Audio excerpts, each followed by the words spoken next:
Uno, dos, tres. Bienvenido el gran Craig Studnicky.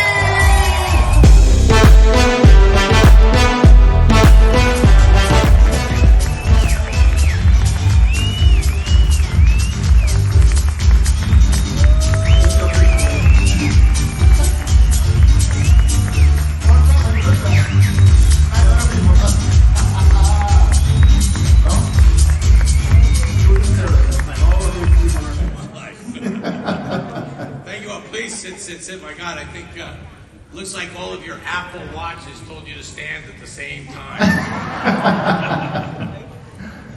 Good morning. Good morning. Wow, so nice to see everybody. It's fun to see everybody back there. Orlando and the entire Montiel organization in C5. Felicidades, man. Congratulations. Been selling Miami during different decades for different reasons. So I've been a big fan of Orlando's for a long time, but of all the accomplishments that you've ever achieved in your professional life, this is clearly the most outstanding. So congratulations to all of you. Thank you very much. Keep it. I've been asked to speak a little slowly. Porque mi español necesito mucho trabajo. So necesita mucho trabajo. See, for example, a little slowly.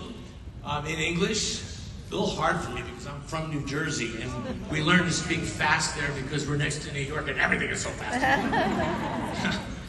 But I will go as slowly as possible, and I hope that when I leave here today, you will learn more. You will have learned more about the city that you sell every day, Miami, than you did when you woke up this morning. Okay. I have owned ISG for 30 years. It stands for International Sales Group. Avenue, downtown Miami, and Edgewater. That's the downtown core. That's what real estate developers refer to when they say the downtown core. If I had asked any of you pre-COVID, what's the most expensive condo neighborhood in Brickell? If you had said Brickell, you would have been right. If I asked you that question today, if you say Brickell, you would be wrong. It's Edgewater. Imagine. If I asked you pre-COVID, what is the most expensive condominium neighborhood on Miami Beach? If you had said Bal Harbor, you would have been right. If I asked you today, my life depended on the love affair between Latin America and Miami. Just like you. Just like you. A lot of things changed, though, in 2020. A lot of things. The way we live, where we live, who we want to live with. God knows quarantines proved that to us, didn't it? A lot of things did. You know, if I had asked any one of you the following question, it's Surfside. If I asked you pre-COVID, what's more expensive on the beach in Broward County, Fort Lauderdale or Pompano? If you'd said Fort Lauderdale pre-COVID, you would be right. But today you would be wrong. It's Pompano. Now, I'm throwing these little tidbits out because it's an example of so many little changes to the real estate industry that has happened because of 2020. Because of everything that happened in 2020.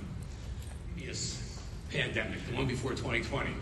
The one before 2020 was called 2008. I call it a pandemic because for all of us in this room, it was our 1929. It was our Great Depression. It didn't go that bad, but it got close. In 2009, now get this, the New York Times writes a story about Miami. You know, the media loves to pick on Miami. You know what? This is fake news. Before fake news became a thing. We didn't build 25,000 condos in Miami. How could there be 25,000 for sale? I mean, that's just using simple arithmetic, correct? So we went out, neighborhood by neighborhood, building by building, and we called every developer that I know. At this point in my 60s and having lived here for 30 years, I kind of know all the developers now. And they told me everything that was really for sale. The financial crisis of 2008, available for sale in Miami. And they went further and said it's a 10-year supply. So in other words, take your time.